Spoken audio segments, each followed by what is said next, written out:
नमस्कार दोस्तों। अभी हम स्टार्ट करने जा रहे हैं सर्कुलर मोशन, वृत्तीय गति। ठीक है, तो जैसा हमने पिछले चैप्टरों में पढ़ा है कि ये फ्रिक्शन क्या होता है, नॉर्मल गति क्या होती है, प्रक्षेप्य गति क्या होती है, उसी तरह से वृत्तीय गति होती है। तो वृत्तीय गति जिसे नाम से स्पष्ट है आपको कि जब कोई कण या पिंड किसी वृत्त में गति करता है, मतलब वृत्त की परिधि पर गति करता है, तो उसे वृत्तीय गति बोलेंगे।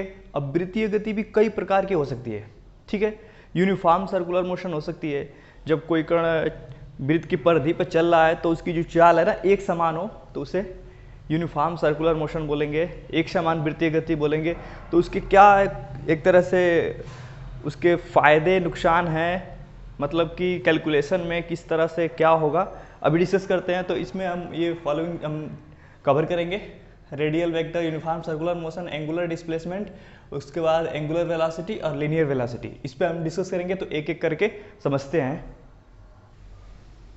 अब ये रेडियल वेक्टर, त्रिज्यीय वेक्टर, तो रेडियल वेक्टर किसे बोलते हैं, त्रिज्यीय वेक्टर किसे बोलते हैं, नाम से स्पष्ट है कि त्रिज्या इसमें है ना, रेडियस, एक रेडियस के अनुदिश है।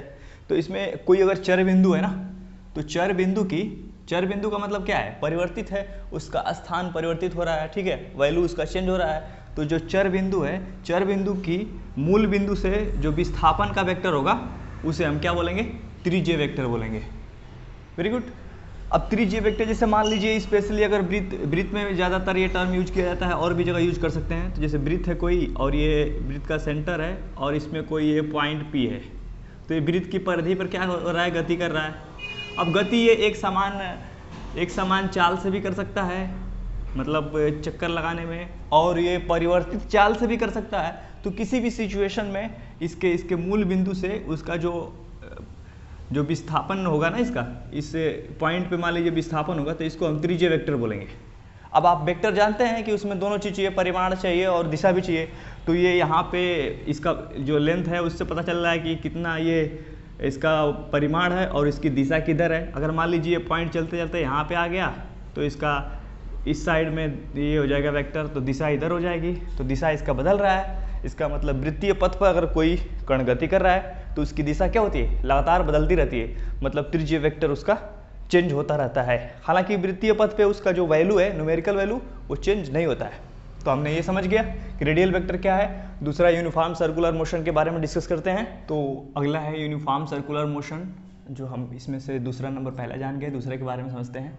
नाम से स्पष्ट है, एक समान वृत्तीय गति। ठीक है, तो जब कोई भी कण है ना, कण है चाहे पिंड है चाहे कोई भी चीज़ है, किसी वृत्त की परिधि पर गति कर रहा है, या यूँ बोल ले कि वृत्त बना रहा है।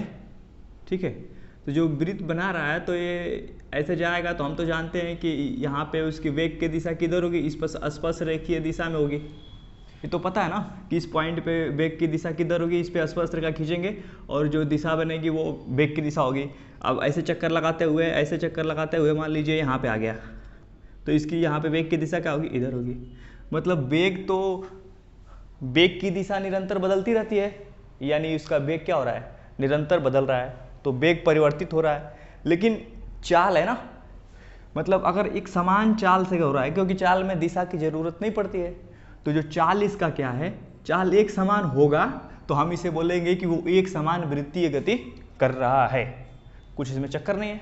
ठीक है, मतलब कि ये जो दूरी है ना वृत्त पे, तो ये दूरी है जो एक फिक्स समय अंतराल के बाद, जैसे मान लीजिए 5 सेकेंड में 2 मीटर दूरी तय किया, फिर अगले 5 सेकेंड में फिर 2 मीटर दूरी तय किया, ऐसे मतलब वो एक समान चाल से अगर दूरी को कवर कर रहा है तो एक समान वृत्तीय गति होगी। ज़्यादा इसमें बोलने की ज़रूरत नहीं है, आपको पता हो गया। ठीक है, अब इसका क्या ज़रूरत है कि एक समान वृत्तीय गति पढ़े, स्पेशली इसमें दिया है। इसका ज़रूरत ये है ना, आगे हम पढ़ेंगे कि जब एक समान चाल से चल रहा है तो इसका वेग है ना, तो वेग का जो वैल्यू है 2, ठीक है, वेग का वैल्यू है जो न्यूमेरिकल मान है, जो जिसको परिमाण बोलते हैं। वेग का परिमाण क्या है, ये कांस्टेंट है, स्थिर है, ये क्या है, फिक्स है, ये है स्थिर है। और दिशा इसकी क्या है, परिवर्तित है।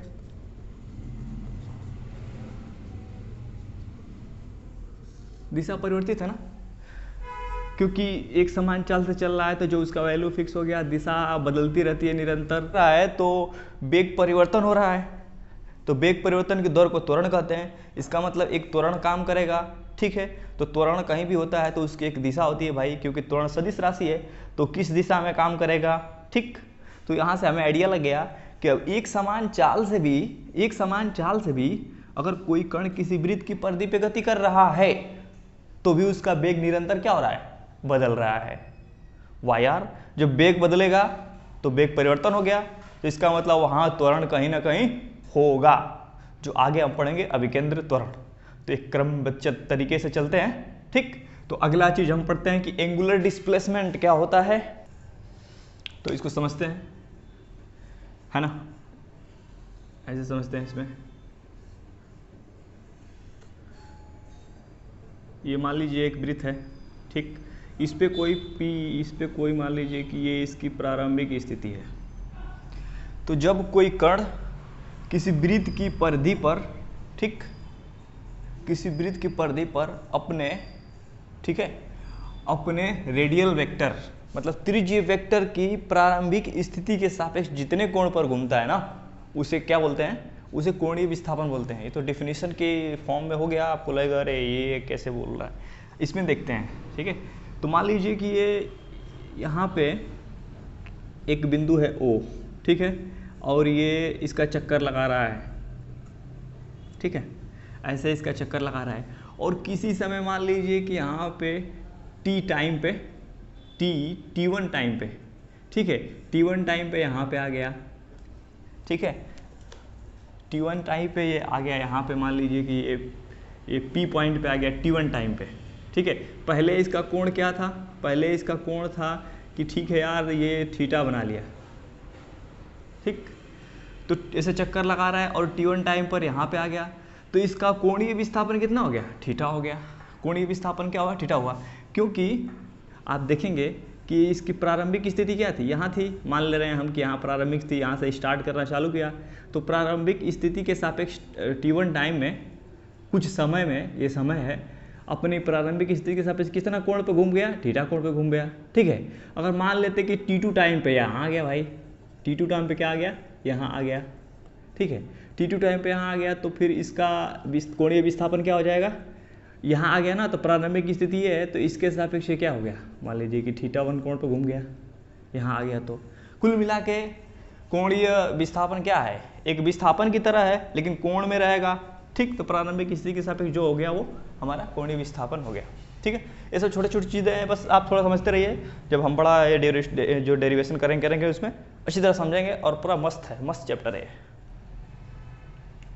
और एक चीज़ और है कि ये जैसे मान लीजिए कि ठीक है, हम मान लिए कि ये t1 टाइम में थीटा कोण हो गया, और फिर t2 समय में ये θ2 कोण बना रहा है प्रारंभिक स्थिति से। अगर मान लें कि ये θ1 बना रहा है t1 के लिए, और इसके लिए θ2 बना रहा है, कुछ भी मान सकते हैं, मानने में कुछ है नहीं। तो अब इसमें देखते हैं कि एक हम नॉर्मल, हमने एक फार्मूला पढ़ा है, कोण बराबर चाप बटा त्रिज्या, ठीक है, नहीं पढ़ा है हमने, कोण बराबर चाप बटा त्रिज्या,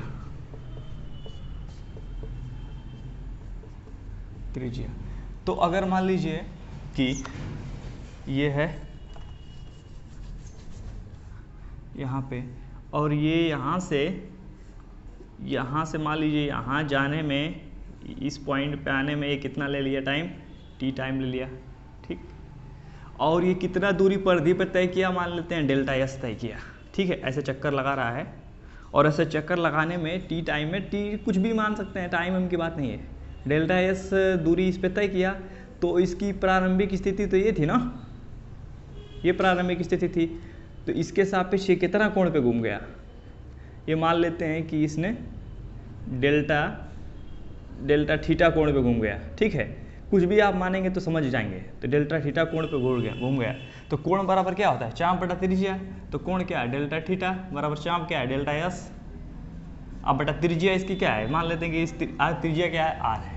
तो मतलब एक तरह से एक ऐसे फार्मूला हमें मिल जाएगा कि कहीं भी अगर हम डेल्टा थीटा है ना, कोणीय विस्थापन होगा, तो रेखीय विस्थापन बटा में त्रिज्या को करेंगे तो आ जाएगा। तो आगे फार्मूला में इसको यूज करेंगे। तो हमने ये सीख लिया कि कोणीय डिस्प्लेसमेंट क्या होता है। उसके बाद हम चलते हैं तो एंगुलर वेलोसिटी मतलब कोणीय वेग, जिस तरह से एक रेखीय वेग होता है ना। वेग क्या होता है? विस्थापन में परिवर्तन दर को वेग कहते हैं, लेकिन समय के साथ परिवर्तन दर होना चाहिए, ठीक है। तो हमने ये तो पहले से पढ़ते आए हुए हैं। अब कोणीय वेग में भी कुछ है नहीं, इसमें भी सिंपल है एकदम, बस आराम से आपको चलते जाना है एक रिदम में। तो ये मान लेते हैं कि एक वृत्त है, ठीक, और वृत्त पे ये मान लीजिए बिंदु इस समय ये यहाँ पे है, ये O हो गया, और ये यहाँ से मान लेते हैं कि यहाँ आने में, ठीक है, ये P बिंदु है, और P बिंदु से मान लेते हैं कि T1 टाइम में ये यहाँ पे आ जाता है, A पे आ जाता है, A मान लेते हैं A पे आ जाता है, ठीक। जब ये ऐसे घूमते हुए ऐसे घूम रहा है तो हम किसी क्षण हमने देखा, अरे यार ये तो पहले P1 पे था, और उसके बाद T1 टाइम में मैंने घड़ी में देखा कि T1 टाइम हुआ, ठीक। तो T1 टाइम में ये आ गया, ये कितना कोण बना रहा है? ये θ1 कोण बना रहा है, ठीक। उसके बाद हमने फिर घड़ी में देखा T1 टाइम के बाद, अब T2 टाइम पे देखा। जैसे मान लीजिए हमने 5 बजे देखा तो कुछ और था, 5:10 पे देखा तो कुछ और था। उसी तरह 5 बजे मतलब T1 समझिए, और 5:10 के मतलब T2 समझिए। तो जब T2 टाइम पे हमने देखा तो T2 टाइम पे कहाँ था? T2 टाइम पे ये आ गया यहाँ पे B बिंदु पे, ठीक है। B बिंदु पे आ गया तो फिर इसका मतलब कि यार ये जब B बिंदु पे आ गया तो ये प्रारंभिक स्थिति ये थी ना, तो उसके सापेक्ष कितना कोण बना रहा है? तो उसके सापेक्ष एक कोण कितना बनाने लगा? θ2 बनाने लगा, है ना। और यार एक और बात है कि यहाँ से कुछ दूरी तय किया, है ना। अब ये रेखीय दूरी तय करेगा, परिधि पर भी तो दूरी तय करेगा। जब ऐसे चल रहा है कोई चीज़ तो परिधि पर दूरी नहीं तय कर रहा है ना। तो मान लेते हैं कि यहाँ से ऐसे स्टार्ट किया चलना, तो इस पे S1 दूरी तय क्या होगा? यहाँ से लेके यहाँ तक, है ना। फिर उसके बाद मतलब T1 टाइम में इसने T1 टाइम में कितना दूरी तय किया? रेखीय दूरी। अब आप बोलेंगे ये तो वृत्त वाला दूरी है, फिर भी आप एक छोटे समय अंतराल की मान सकते हैं, है ना। बड़ा वृत्त रहेगा तो कि ये कुछ दूरी है, तो उसको मान लेते हैं कि ये रेखीय दूरी कितना तय किया? रेखीय दूरी आपका ये तय करेगा, मान लेते हैं कि S1 दूरी किया, पहला वाला। फिर मतलब यहाँ से लेके ये यहाँ तक S1 हो गया, ठीक। उसके बाद ये यहाँ से लेके और यहाँ तक कितना दूरी हो गया? ये S2 दूरी कहते हैं। तो T2 टाइम में कितना दूरी तय किया? ये मान लेते हैं कि S2 दूरी तय किया। कुछ इसमें मानने में है नहीं। अब ये हम मान लेते हैं कि T1 है ना, T1 समयांतराल T2 माइनस T1 में, T2 माइनस T1 में, ये T2 माइनस T1 में इसमें कितना कोणीय विस्थापन हुआ? तो जब ये T1 से T2 पे पहुंचा तो कोणीय विस्थापन कितना हुआ? आपका हो जाएगा कि θ2 माइनस θ1। परिवर्तन के लिए क्या करते हैं? अंतिम माइनस प्रारंभिक। तो अब लास्ट में T2 टाइम में θ2 कोण बना रहा है और इसमें ये बना रहा था, तो इतना कोण परिवर्तन हो गया, ठीक है। तो परिभाषा ये है कि कोणीय विस्थापन परिवर्तन दर को क्या कहते हैं? कोणीय वेग कहते हैं। तो इतना हो गया। अब उसके बाद दर मतलब T2 माइनस T1, तो ये हमारा क्या निकल जाएगा? ये वेलोसिटी निकल जाएगा, ठीक है। लेकिन इसको किससे प्रदर्शित करते हैं? इसको ओमेगा से प्रदर्शित करते हैं। तो अब इसका मतलब ओमेगा बराबर क्या होगा? अगर हम मान लें, ठीक है, कि इनके बीच में जो कोणीय विस्थापन डेल्टा थीटा था, ठीक है, और समय अंतराल डेल्टा टी था, तो इसका मतलब ओमेगा बराबर डेल्टा थीटा बटा में डेल्टा टी क्या बोल सकते हैं? बोल सकते हैं। कुछ है इसमें नहीं, एक बार और समझिए। जब P बिंदु पे था नॉर्मली, अब T1 टाइम में कहाँ आ गया? θ1 दूरी तय कर ली। T2 टाइम में कितना दूरी तय कर ली? θ2 दूरी तय कर ली। तो इसका मतलब कि एक दो इसमें कहानी हो रही है। कहानी ये हो रही है कि T1 टाइम में S1 दूरी इस पर तय किया, साथ साथ में θ1 कोण भी बनाया केंद्र पर, ठीक। फिर T2 टाइम में S1 इसको S2 है ना, S2 दूरी तय की, ठीक, और कोण भी बनाया θ2। इसका मतलब कि अब रेखीय विस्थापन की बात करें तो कुल रेखीय विस्थापन कितना आ गया? तो रेखीय विस्थापन के लिए S2 माइनस S1 करेंगे, ठीक है। मतलब परिवर्तन कितना आ गया? T1 और T2 टाइम में परिवर्तन की बात कर रहे हैं, तो T1 से T2 टाइम में कितना दूरी एक्स्ट्रा तय की? तो T1 से T2 टाइम में दूरी तय की, तो अंतिम मतलब S2 माइनस क्या होगा? S1 होगा ना। तो इसमें कुछ ज़्यादा है नहीं। तो आपने इस तरह ये रेखीय वाला भी पढ़ लिया कि नॉर्मल अगर वेग के लिए हम ये निकालते, लेकिन यहाँ तो कोणीय वाली बात हो रही है, तो इसलिए θ2 माइनस θ1 ये हमारा हो गया। तो अब इसको और समझते हैं, है ना, इसको और अच्छी तरह से समझते हैं। अब ये जो इसका कोणीय वेग है ये डेल्टा थीटा बटा डेल्टा टी है, तो अगर ये कुछ बड़े समय अंतराल के लिए होगा, अगर हम बहुत माने कि बहुत सूक्ष्म समय अंतराल में, क्योंकि सूक्ष्म समय अंतराल में लेने पे प्रेसिशन आता है, उसकी जो मतलब क्वालिटी सही हो जाती है, ठीक है। जैसे अगर हम उदाहरण के लिए बताया मैं कि मैं कभी ए से और यहाँ पे मान लीजिए बी पॉइंट है, तो मैं ए से बी जाने में यहाँ ये मान लीजिए कि 10 किलोमीटर है, ठीक है। तो ए से बी जाने में मैंने 2 घंटा लिया। कितना घंटा लिया? 2 घंटा लिया मैं, ठीक। और दूरी कितना तय किया? 10 किलोमीटर। तो मेरी चाल आप निकालेंगे ए से बी तक जाने में, तो चाल बराबर क्या होगा? दूरी बटा समय होगा। तो दूरी 10 और बटा समय 2, तो आप बोलेंगे 5 किलोमीटर प्रति घंटा के स्पीड से आपने क्या हुआ, यहाँ से यहाँ तक गए, ठीक। तो आपने तो ये निकाला, लेकिन मैं क्या किया, ठीक है, मैं किया ये कि इसकी आधी दूरी, तो आधी दूरी 5 किलोमीटर होगी ना, तो 5 किलोमीटर दूरी मैंने क्या किया कि 10 मिनट में ही तय कर ली। 10 मिनट में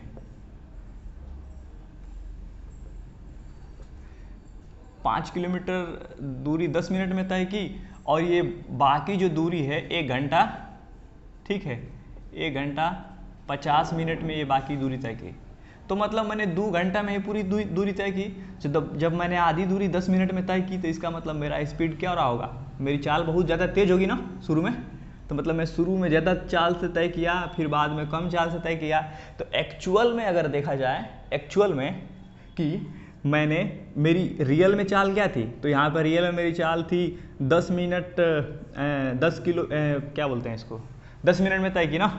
तो 10 मिनट में 5 किलोमीटर तय की। तो अगर आप निकालेंगे तो दूरी है 5 और बटा में 10, और इसको 60 से भाग दे देंगे तो कुछ और निकलेगा। मैंने किसी और चाल से मैंने तय की, फिर बाद में किसी और चाल से तय की। तो मतलब रियल में जो आपने निकाल दिया कि 10 बटा में 2 5 किलोमीटर प्रति घंटा, वो रियल में था ही नहीं, ठीक। तो अगर हम समय अंतराल और कम करते समय अंतराल कम करके लेते, ठीक है, तो वो एग्जैक्ट आता, ठीक है।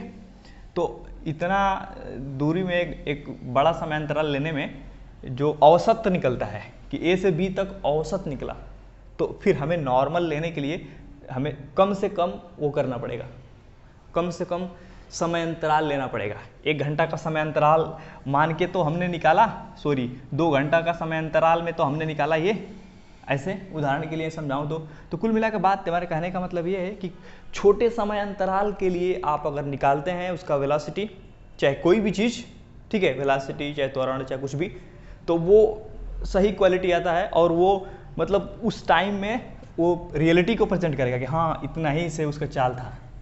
तो जो यहाँ पे ओमेगा बराबर आप देख रहे हैं ना, ओमेगा बराबर डेल्टा थीटा बटा डेल्टा टी, डेल्टा थीटा बटा में डेल्टा टी, तो ये औसत वो है, औसत चाल है। अगर हम चाहें कि इंस्टेंट निकालें, ठीक है, तत्कालिक, इंस्टेंट जिसको बोलते हैं इंस्टेंट एंगुलर वेलोसिटी,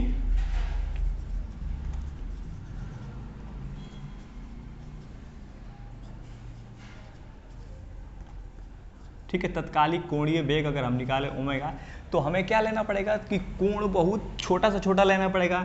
इसका मतलब कि आप इसमें लिमिट डेल्टा टी को बहुत क्या लेना पड़ेगा, ये जो अंतराल है ना उसको बहुत कम लेना पड़ेगा। तो टेंड्स टू जीरो इसको पढ़ते हैं कि मतलब वो बहुत सूक्ष्म होगा, जीरो की तरफ अग्रसित होगा, ठीक है, डेल्टा थीटा बटा में डेल्टा टी। तो आप अवकलन पढ़ेंगे आगे तो आपको क्या पता चलेगा कि ये जो हम लिमिट, इसको लिमिट जब ले ले रहे हैं, मतलब डेल्टा थीटा को बहुत सूक्ष्म कर रहे हैं, तो इसका मतलब कि हम कुछ नहीं निकाल रहे हैं, हम डी थीटा बटा में डी टी निकाल रहे हैं। तो अगर कोई इक्वेशन दिया हो, आप सोचेंगे यार ये क्या क्या बता, जस्ट आप कंसंट्रेट कीजिए, ठीक है, आगे सवाल लगाएंगे, निगमन करेंगे तो सब आसान हो जाएगा, इसमें कुछ है नहीं, साथ साथ में हम चलते रहेंगे। तो डेल्टा थीटा बटा में डेल्टा टी अगर आप डेरिवेशन कर देंगे किसी इक्वेशन का, ठीक है, कोई इक्वेशन देगा तो थीटा के रिस्पेक्ट में, तो वो सीधे क्या निकल जाएगा आपका, इंस्टेंट एंगुलर वेलोसिटी निकल जाएगा, तत्कालिक कोणीय वेग निकल जाएगा, ठीक है। तो इसमें टेंशन नहीं लेना है। तो ये हो गया आपका, है ना। तो आपने ये समझ लिया। इसके साथ साथ अब समझते हैं कि रेखीय वेग, ठीक है। रेखीय वेग समझते हैं, लीनियर वेलोसिटी समझते हैं।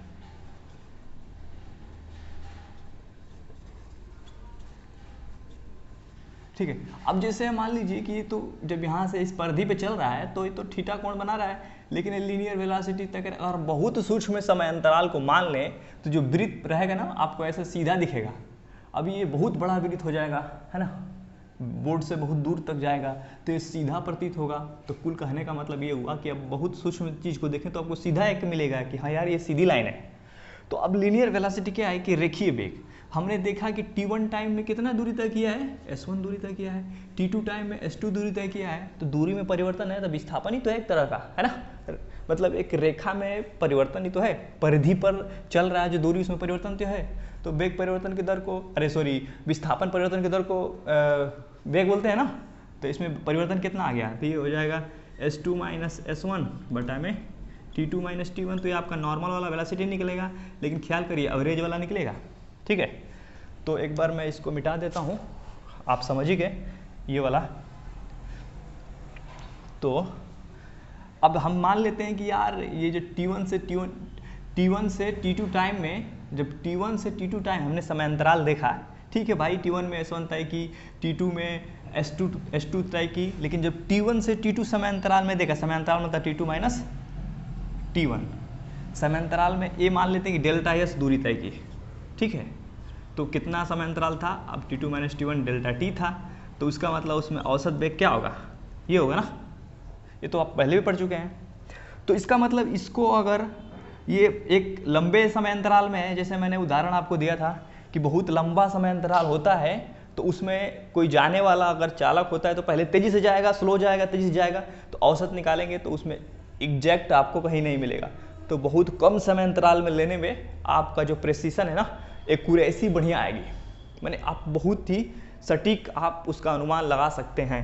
तो इसलिए इसको जब हम चाहेंगे कि इंस्टेंट निकालें, इंस्टेंट एंगुलर वेलोसिटी था, जैसे इंस्टेंट लीनियर वेलोसिटी आप निकालें इंस्टेंट, तो आप क्या करेंगे, उसके लिए लिमिट करेंगे, उसके लिए आप करेंगे limit delta t tends to 0 करेंगे और डेल्टा s बटा में डेल्टा t करेंगे। ठीक है, तो ये आपका क्या हो जाएगा, एक्चुअली में ये क्या है, इसको ये होता है आपका ds बटा dt, मतलब कि कोई विस्थापन फॉर्म में s के फॉर्म में कोई इक्वेशन है और t के सापेक्ष उसका अवकलन करेंगे तो क्या निकलेगा, वो आपका इंस्टेंट लीनियर वेलोसिटी निकलेगा। ठीक, तो कुल मिला के आपको पता हो गया कि इंस्टेंट एंगुलर वेलोसिटी क्या होता है और इंस्टेंट लीनियर वेलोसिटी क्या होता है। ठीक है, ठीक है, कोणीय वेग और रेखीय वेग। तो इसमें आपको कुछ ज़्यादा टेंशन लेना नहीं है, इस तरह से आपको ये चीज़ समझ में आ गया। अब हम जहाँ हमारा मेन मकसद है वहाँ पे हम उस तरह से चीज़ों को सॉल्व करेंगे। इससे पहले अगर देख लेते हैं कि ये जो आपका इंस्टेंट एंगुलर वेलोसिटी है ना, इसके आगे क्या है, तो ये मिटा के एक बार इस पर हम डिस्कस कर लेते हैं। जैसे देखिए आपको क्या मिल गया कि इंस्टेंट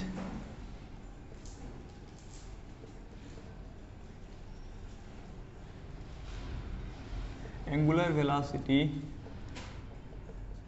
वेलोसिटी के लिए आपके फार्मूला क्या मिल गया, फार्मूला एक आपको मिल गया limit delta t tends to 0 delta theta बटा में डेल्टा t मिल गया, यानी इसको हम क्या बोलते हैं, इसको हम d थीटा बटा में dt बोलते हैं। ठीक है, क्या है, डेल्टा थीटा बटा में डेल्टा t है। तो अगर कोई वृत्त है ना, तो वृत्त के परिधि पे कोई अगर चल रहा है ना, तो आप जानते हैं कि एक चक्कर लगाने में जितना समय लगता है उसको क्या बोलते हैं, आवर्त का बोलते हैं, कैपिटल T से दिखाते हैं एक चक्कर लगाने में समय। और एक सेकेंड में, है ना, एक सेकेंड में जितना चक्कर लगाता है, एक सेकेंड में जितना चक्कर लगा ले, चाहे एक सेकेंड में आधे लगा ले, कुछ भी है ना, तो एक सेकेंड में जितना भी वो चक्कर लगाता है, जो मैथमेटिकल फॉर्म में हम उसको बनाते हैं, तो उसको हम क्या बोलते हैं, उसको आवृत्ति बोलते हैं। ठीक, तो फिर यहाँ पर वही बात लागू करते हैं। तो ये आप विचार कीजिए कि एक सेकेंड में पूरा एक चक्कर लगाने में कितना कोण बनाएगा। तो अगर मान लीजिए यहाँ एक चक्कर ये मार दिया तो इसका मतलब कि 360 बना दिया ना, अपने उस पे, अपने धुरी पे 360 बना दिया। तो इसका मतलब डेल्टा थीटा है, तो पहले 0 बना रहा था अपने आप में, अपने आप में था तो 0 बना रहा था, और एक चक्कर मार दिया तो 360 बना दिया। इसका मतलब इसको आप बोल सकते हैं, आपकी 360 भी बोल सकते हैं। तो 360, और उसके बाद इसको समय अंतराल कितना लगा, ठीक। तो समय अंतराल कितना लगा, इसको मान लीजिए कि आवर्तकाल के बराबर ही तो टाइम लगेगा एक चक्कर मारने में, क्योंकि एक चक्कर मारने के समय को क्या बोलते हैं, आवर्तकाल बोलते हैं, है ना। यही बोलते हैं ना कि आवर्तकाल किसे कहते हैं, एक चक्कर लगाने में जितना समय होता है, चाहे एक दोलन करने में जितना समय होता है, उसको टी बोलते हैं। इसको तो फार्मल वे में इसका क्या लिखते हैं, 2 पाई नहीं लिखते हैं यार 360 को, पाई 180, तो 360 2 पाई, अब टाइम टी हो ही गया यार। तो हमें क्या मिल गया, हमें ये मिल गया कि ओमेगा बराबर क्या होता है, 2 पाई बाई टी भी होता है। वाह यार, वेरी गुड। अब हम जानते हैं कि n बराबर क्या होता है, 1/t होता है। t आवर्तकाल है और ये n आवृत्ति है, तो 1/t को क्या लिख सकते हैं, n लिख सकते हैं ना। तो इसका मतलब कि इसको ऐसे भी लिख सकते हैं, ओमेगा बराबर 2 पाई इंटू 1/t, है ना, छोटी छोटी बातें हैं, तो इसको n लिख सकते हैं। तो ओमेगा बराबर हमारा क्या हो जाएगा, 2 पाई n। तो अगर ओमेगा बराबर अगर धड़ल्ले से निकालना हो तो 2 पाई n फट से निकाल सकते हैं। कोई भी अगर जो से मेन हमारा मकसद है कि हम अच्छे से अच्छे सवालों को विजुलाइज कर सकें, हमारा नज़रिया वैसा हो कि हम समझ सकें, वाह ये तो इससे दिख रहा है, तो वहाँ पे आपको दिख जाना चाहिए तुरंत कि 2 पाई n करेंगे तो ओमेगा निकल जाएगा, ठीक है।